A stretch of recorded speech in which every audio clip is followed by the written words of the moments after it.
Hey. How you doing? Nice to see you.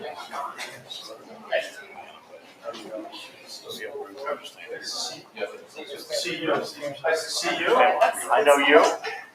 Thank you. Thank you, guys. Thank you.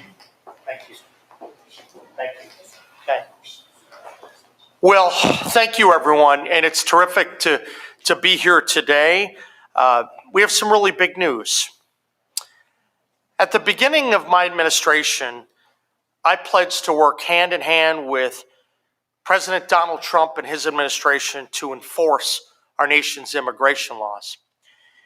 As many of you know, when I served as Attorney General, I repeatedly focused on the fact that West Virginia was a border state when it came to the immigration problem because we saw so much illicit fentanyl and drugs flood into our state. This was killing our people. And I knew as Attorney General, and I used to press to do more here, and thankfully now we have President Donald Trump in office. We're working in a partnership, but we didn't do enough to push back at that. We are doing a lot right now, and I think it's incredible. And so I'm glad to be here today because we know that there's been a change in administration. During the Biden administrations, millions of people unlawfully entered the country. We know that there's a lot of really nasty things that are going on from the Mexican drug cartels, and we're seeing the effects of that, not only on drug trafficking, but money laundering and a lot of property crime, a lot of issues that can stem back to illicit immigration. We're doing something about it, and we have some big news to break today. So when this started to happen, we knew that this was a big assault on the sovereignty of West Virginia and the rule of law. And also was an insult to those who immigrated here the right way. West Virginia was flooded almost unlike any other state with massive amounts of fentanyl and illicit drugs. It poisoned our state, and it really ended up catching a lot of the people that were previously addicted to the legal pain pills. This was a fight that I engaged in for 12 years when we had the civil actions that were very successful, more successful arguably than any state in the nation when it comes to holding the companies accountable. The natural next step after a lot of people on the lawful pills was to go to fentanyl. That's a huge problem. And now, during my administration, we're still busy cleaning up a lot of the mess. Fortunately, we have a good partner with the Trump administration. I come here today with a number of folks in law enforcement to make it really clear, West Virginia, we are always going to be a law and order state. We're committing ourselves to the rule of law, to stopping illegal immigration, and mitigating all the consequences that it has on citizens, especially when it comes to the illicit drug trade. Earlier this year, I signed an executive order directing the West Virginia Department of Homeland Security, the state police, and the West Virginia Division of Corrections to fully cooperate with ICE and other federal law enforcement agencies so they can help implement President Trump's executive order. And I've spoken to the president about this, and I know that the president, Secretary Noem, I've talked to a number of times about this, they're doing the right things, and I applaud their willingness to make this a top priority. One of the main functions of government is to make sure we're protecting the safety of our people. President Trump wants to make America safe again. I want to make sure that West Virginia remains one of the most safe places in the country. We have to keep focusing on it. Early on, I sent a letter to local law enforcement urging them to work closely with ICE and provide support in any way possible. We're going to take any legal action necessary to protect the residents of our state from illegal aliens and the drug trade. So a little less than 2 months ago, I announced that the West Virginia State Police, the National Guard, Division of Corrections, they had entered into a 287G agreement, and I thought that represented an incredible step for the state. Today, I'm here to provide an update on that program, and I'm joined by a lot of people here today, and the major impact that that program has already had on our state. Let's start with some new information. The West Virginia State Police, they've now arrested 37 illegal immigrants in our state from the first day they were working directly with ICE. 37 illegal immigrants. And that just started September 21st, 2025. Now think about that for a moment. 37 arrests in 11 days. That's an unbelievable and astonishing number given the size of our state. 27 of these individuals were apprehended by the state police, their Parkways team, during traffic stops, legal traffic stops on the West Virginia Turnpike. The remaining 10 were apprehended at DUI checkpoints operated by the state police. I'm fortunate to be joined today by our outstanding Superintendent of State Police, Colonel Jim Mitchell, and other members of the state police who've been instrumental in these efforts. I want to thank everyone from the state police, and from the bottom of my heart, thank you for standing strong for the safety of our citizens. West Virginians appreciate you. I know early on, when I picked the colonel, I knew that he was dedicated to going after this fentanyl and the illicit drug trade. That was a big priority for me, and Colonel, you're doing a great job. Thank you. We also know that while we can't have the folks from ICE here today, there are things going on limiting that from happening, I do want to applaud them for their work because they're doing a lot to keep West Virginians safe. So I want to especially thank Secretary Noem and President Trump for the emphasis they've put in on keeping West Virginia, America safe. We're proud to work alongside of ICE and support the Trump administrations to keep our citizens safe. Now, once we arrest individuals, they're transferred to our regional jails. And we know that our Division of Corrections plays an important role in this process. They're part of the 287G program, and they're helping speed up the deportations that are occurring by ICE. Since the beginning of this year, over 1,000 ICE immigration detainees have been booked through our correction system. Over 1,000, that's a lot, once again, for a small state. Remember, everyone said that immigration problem didn't affect West Virginia? They weren't being honest with you. It does have a real impact here, which is why we focused on it. And just since August 12th alone, we have 355 ICE immigration detainees that have passed through West Virginia DCR facilities. Once again, these are staggering numbers, especially for a small state. Look, it also is a great example of how bad things had gone under Joe Biden and how seriously Trump is taking this. We know that Commissioner David Kelly of Corrections is here today. David's doing a terrific job. I want to thank you, David, for all the work that you're doing and the work of your staff. It takes a team, and I'm always proud to emphasize that. You win as a team in West Virginia, and you're doing some good work. So thank you. I really appreciate it. Also want to take the opportunity, he's not up here, but he should, to introduce the Marco Rubio of the Morrisey administration. We've got Doug Buffington, who's the acting head of Homeland Security. For those who don't get the reference of the Marco Rubio, Doug's doing a lot of different jobs. And right now, in addition to the work he's doing in the governor's office, he's the acting head of Homeland Security. Doug, I want to thank you for all the work in your leadership. You've made a big difference, so I appreciate it, Doug. And we have a lot of other people here today. We have our prosecutor, Brian Cochran, and a number of people very involved in law enforcement. And some of the folks are going to have a chance to speak today. But it's a team approach, and we're so glad that we have a group of people that are dedicated to doing everything imaginable to take illegal immigration seriously. Now, we also have another big announcement today. And this is important. Thanks to the incredible work of our state police and law enforcement in Mercer County. I'm going to turn around for folks to see.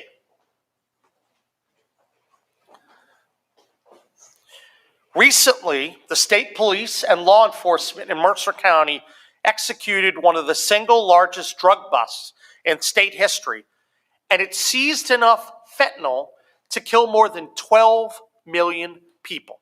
So think about that for a moment. That's about 7 times the population of West Virginia.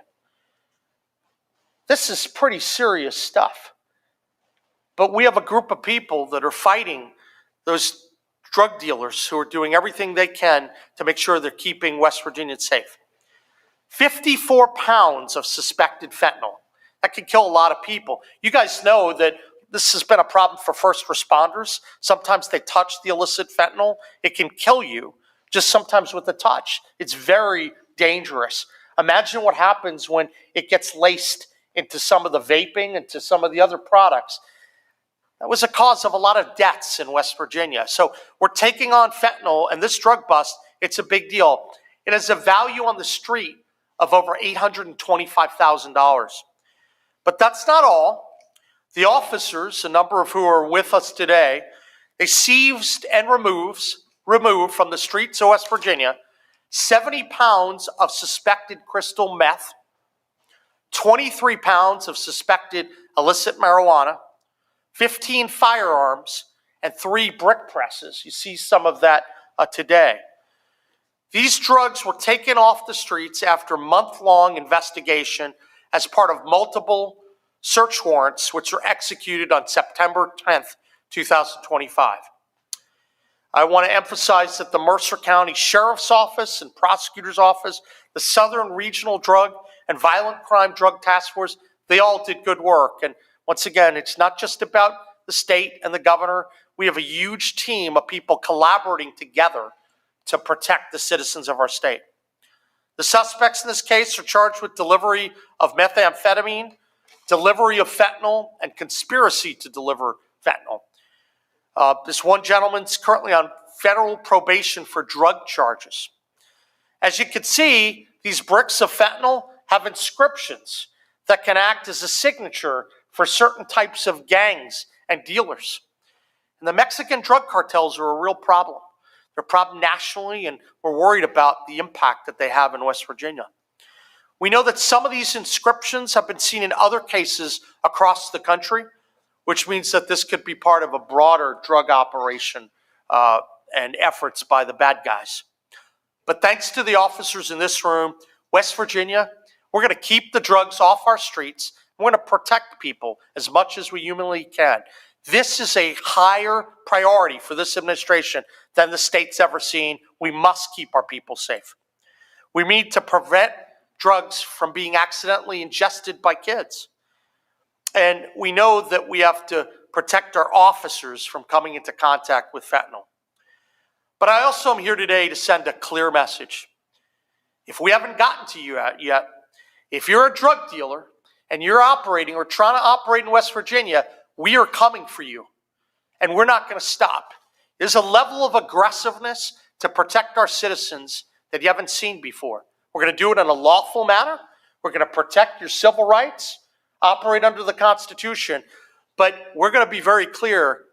You are not welcome here, and we're going to come and be aggressive. And we're going to keep partnering with Trump and Noam and others to make sure that the right things happen in West Virginia.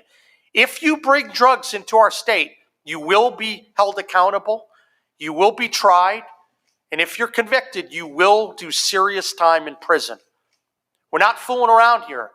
We're not going to let our kids get killed the way that they were in the past. So we're grateful to be here today, and we have a few people who are going to be speaking. I'd like to start by turning it over to someone who I think really has been excelling in his job and really advancing the culture of state police in such a positive way. Want to recognize Colonel Jim Mitchell to come say a few words. Well, good morning to each of you. It's a pleasure to be here today, and I want to thank Governor Morrisey for just a moment for the opportunity to lead this agency, the West Virginia State Police. And I want to thank him personally for his continued support to the West Virginia State Police and also to the citizens of the state. I know that his commitment to this state is genuine. It's from his heart.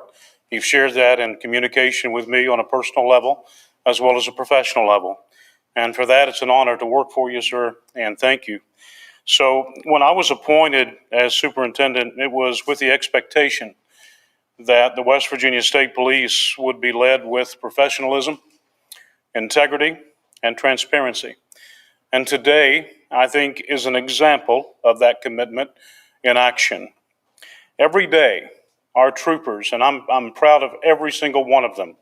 They work so hard, and many that are responsible for what you see in front of you are not here today. And it's not just our troopers, but it's the deputies, it's the city police officers that work on task forces with us, that labor alongside of us. We couldn't do it without them either. But so many of them are not able to be here because of the nature of their work. But we appreciate them so very much. But today, this is an example of what we're doing. Every day, our officers in this state are demonstrating pride and dedication and duty to their communities. Sometimes it often goes unnoticed, but I appreciate their commitment. I want to commend Captain Stevenson, standing behind me with the West Virginia State Police, and Captain Brewer for their leadership. Captain Stevenson directs the ICE task force for the West Virginia State Police, and Captain Brewer leads our Bureau of Criminal Investigation. I also want to appreciate our prosecutor, Brian Cochran from Mercer County, for what he has done and works with law enforcement on a daily basis, combating against fentanyl. And also Vic Brown. Vic Brown is the director of HIDA, and he provides a lot of resources that we need in this state to do this kind of successful work. So in recent weeks, through collaboration with ICE, you know now what the results have been in such a short period of time.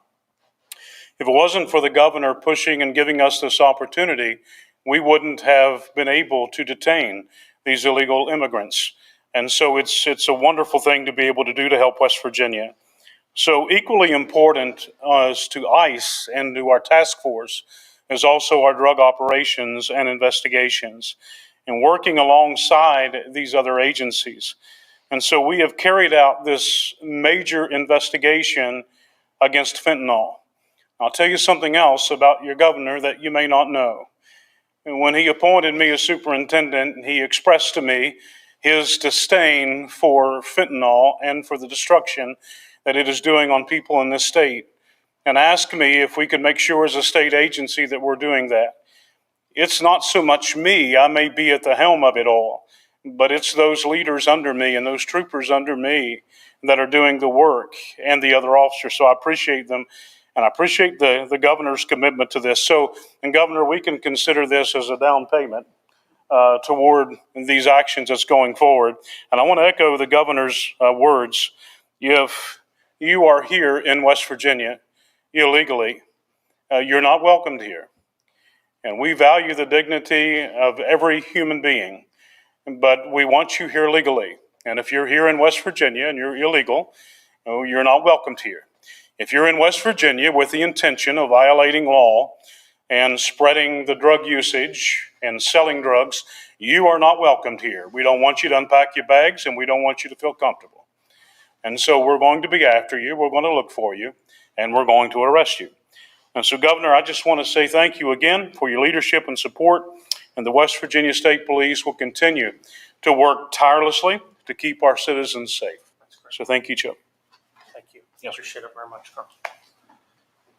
I'm really grateful for Colonel Mitchell and his leadership and the work of the entire state police and all law enforcement in the state police and corrections. We have such a good group of people, and I think this program is already reaping dividends for the safety of West Virginians.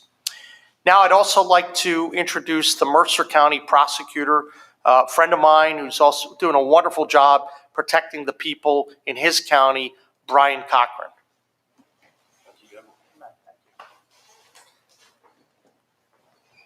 When I walked in here today, I seen one thing that was really impressive. Law and order. And that's what we appreciate about Governor Morrisey. This case, I'll be prosecuting this case hopefully within the next 6 months to a year. So I can't really talk about the facts of the case, but I can talk about the officers who were involved. Our task force, led by the state police and Colonel Mitchell and his group of men, include the Mercer County Sheriff's Department. Alan Christian is the sheriff of Mercer County. It includes the Bluefield Police Department in Mercer County, the Wyoming County Sheriff's Department, and the McDowell County Sheriff's Department. And these guys work together with my office and are in constant communication with my office. And I just really appreciate their hard work and the danger that they are involved in every single day. Again, I really appreciate Governor Morrisey. He has been a huge supporter of the state police, of law enforcement in general, and the rule of law. And we just really appreciate his support as well. Finally, Mercer County is made up of 60,000 people. And the great majority of Mercer County people are good, honest, hardworking people. So I don't want this to reflect too negatively on the people of Mercer County, because there's just a very, very small percentage of people in Mercer County that are committing these crimes. And those are the people that we're after. So thank you. Well, thank you very much, Brian. And I know we have some of the pictures here today. We're happy to answer any questions from the media. I just want to note that there's some limitations. From my previous job as Attorney General, you always have to know that everyone is entitled to due process. And so we're not going to comment in a manner that would implicate the case. But if there are other broader questions from the media, we'd be happy to answer them right now. Anyone? Governor, how quickly do you expect there to be more arrests of illegal immigrants, and how many do you expect? It's always hard to predict the future, but you saw the numbers in such a short period of time. So that tells me that there's a lot of work that needs to be done. And so having 37 in that short period of time in terms of the partnership with ICE, that's a lot. Obviously, this bust we've been working on that for a number of months. So I think there's going to be more news coming in the upcoming weeks and months ahead, but I don't want to get out in front of something. You tend to act on these things, especially when it comes to the bust. You act when you actually have everything buttoned up, right? You don't want to rush these things. So I commend that. I'm never going to compromise the safety of our officers and our people by getting out in front. You have to do this the right way. And I think the way we're doing the stops too, you have to do it in a lawful way, and we are. So I do expect more will be coming, but we're going to take it as it comes, and we're going to report it to you as we learn more. Anna was Yeah, hey, Anna. Do you foresee any impacts from the government shutdown on this operation? It's my understanding it doesn't affect enforcement as much, but maybe the administrative side, getting people deported, those sorts of things. Well, I don't really see it. I mean, obviously, there may be some activities that slow down in some parts of Homeland Security and ICE, but with respect to our enforcement, that's not changing at all. And that's one of the benefits of having the agreement. West Virginia is going to keep doing everything it can. This is not a furlough for criminals. We're going to make sure that we're enforcing the law, and that partnership remains in effect. Hello, how are you? Good. 2 questions. Yeah. Did any of these 37 new arrested have any prior criminal charges that you're aware of? And how are you deciding where to do these? Maybe not do checkpoints, but the traffic stops you are. I'm probably not going to talk about the whole decisions as to how and why we try to catch people, for obvious reasons. But I will note, to answer your question, that a number of these were actually done pursuant to a lawful stop. It might be that there was a defect in the car, or they may have been otherwise, their probable cause that they're violating some other law. Maybe they're speeding or doing something else. So that's a lot of them. And so that's the big part of that 37 number that you see. The other part of your question, I think I don't know that off the top of my head. I don't have that information here. I don't know if anyone else does. I don't know how many of them, but yes, some did have prior criminal histories.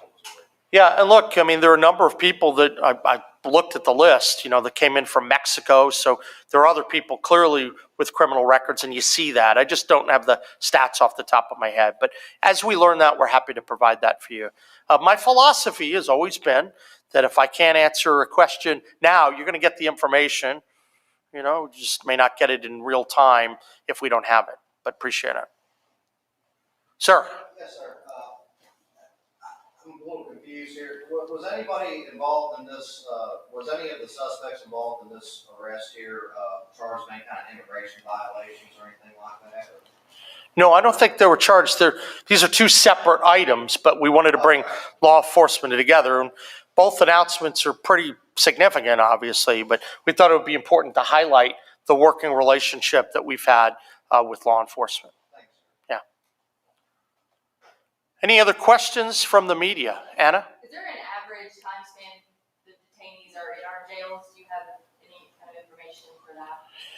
You know, I know that ICE tries to move forward and process this. So when I was briefed on that earlier this year, sometimes people are in and out in a week. Sometimes it takes a little bit longer.